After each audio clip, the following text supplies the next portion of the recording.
World War II and Tynemouth Borough. The Second World War was a long, hard and messy slog. Everyone was directly affected by it, so much so that I'd never be able to fully cover the war locally in any real depth.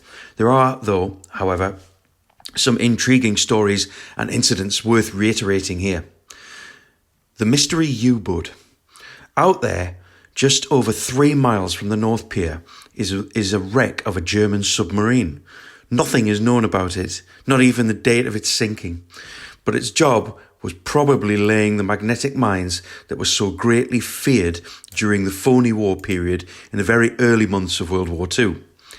The mystery Tynemouth U-boat, lying at 550140 North, 11852 West, is probably the reason while the older generation called the small Pebble Beach on the north side of the pier the Submarine Beach, as presumably well into the 60s, bits of it were still washing up on the castle rocks.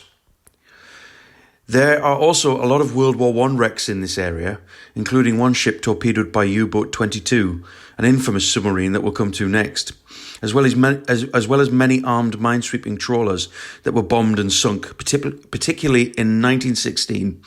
There's also another mystery U-boat close to the shore at Seaham that was discovered in 2014 and was apparently sunk by the RAF. Sunken ships off Tynemouth and Whitley Bay.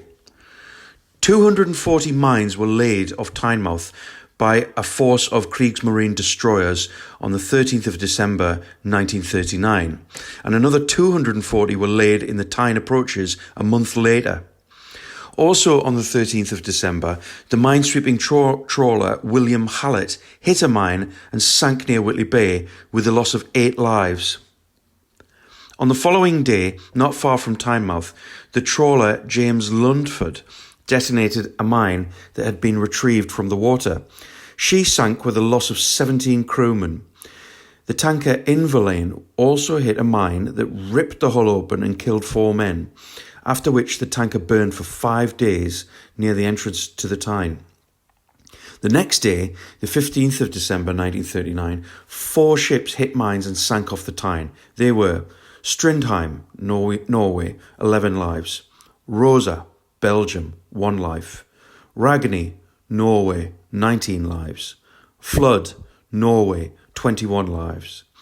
Then, on the 16th of December, 2 armed trawlers, Sedgefly and Evelina, hit mines and sank, with 16 and 9 lives lost, respectively. 6 other World War II wrecks lie around St Mary's Island, mainly from 9 mines laid by U-boat 22 on the 18th of December. They are Mars, Sweden, 20th of the 12th, 1939, 2 lives. Dolphin, ex-HMS Pandora, 23rd of the 12th, 1939, no casualties. Loch Doon, 25th of the 12th, 1939, 16 lives. Hannah, Denmark, 28th of the 12th, 1939, 15 lives. Ferry Hill, 21st of the 1st, 1940, 11 lives.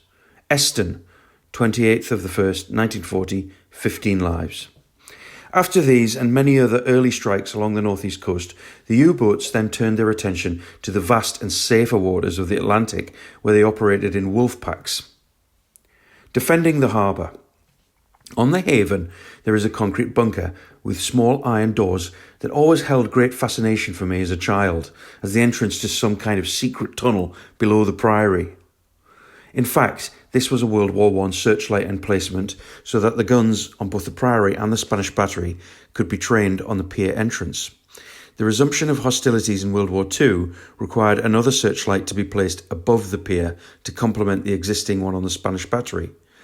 The ability to quickly and easily pound enemy vessels entering the harbour, especially at night, must have been a thrilling prospect for the gunners stationed on the 2 headlands, despite the fact they were never actually called on to open fire. I'm happy to be corrected on this, but I can only find one instance of anti-aircraft guns being fired in anger, and that was at South Shields on the 11th of January 1940. Speculative defences. It was rumoured that a plan was devised to attach enormous iron gates to the piers in order to lock the harbour. How true this is, I do not know. The distance between the 2 lighthouses is 360 yards, and though probably doable, they would be easy to blow up. It seems the plan was not considered further. There was also a plan to scuttle a block ship at the Narrows, which would have presented a serious headache for any invading Germans. This, of course, would have been a last resort, given the importance of the river and the need to take such desperate action. Fortunately, never came close. Bombs dropped on Shields. North Shields took quite a hit from German bombing, with the standout crime being a direct hit on the public air raid shelter at Wilkinson's lemonade factory on the 3rd of May 1941, which caused the entire ground floor to fall through into the basement. Wilkinson's was where the East End Youth Club now stands on George Street. In Tynemouth Borough, 225 lives were lost from 310 bombs dropped on 31 occasions, including 107 lives at Wilkinson's. Looking at the bomb map of North Shields, curated on the excellent website northshields173.org, on some of these occasions you can literally see the line of flight the planes took as they dropped their bombs. For instance, an air raid that killed 3 people on the 2nd of October 1941, one sequence of bombs began at Peggy's Hole at the eastern end of the Western Quay, followed by one up the bank at the Old Highlight, then just beyond at Bird Street, then one next to the train tracks at the top of Hudson Street, and finally one that destroyed a row of houses on Grey Street, the impact of which can clearly be seen today. In addition to these horrors, there was a large amount of damage caused at the Fish Quay on the 2nd of December 1941 when a depth charge from a naval vessel exploded by accident. This was caused by French sailors smoking on the deck of the ship while it was being refuelled. Tommy Brown, George Medal. Tommy Brown was a North Shields hero who was only 16 in 1942 and serving as a canteen assistant aboard HMS Petard when he boarded the sinking U-boat U-559 off the coast of Egypt and retrieved its cryptography settings sheets. These were then sent to Bletchley Park so the Enigma code could be cracked. This act of extreme bravery provided a genuine breakthrough and meant that the Wolfpacks were rendered completely ineffective, ultimately bringing the war to a far earlier end. The really sad thing about Tommy Brown, though, is that he died so young, so tragically, and because of an incident while at home on leave in 1945, when he tried to save his sister from a house fire in the Ridges and died as a result. It's yet another instance of the deep misfortune and loss of life that accompanied the Second World War. Loss of life during the war was so often sickening and unnecessary.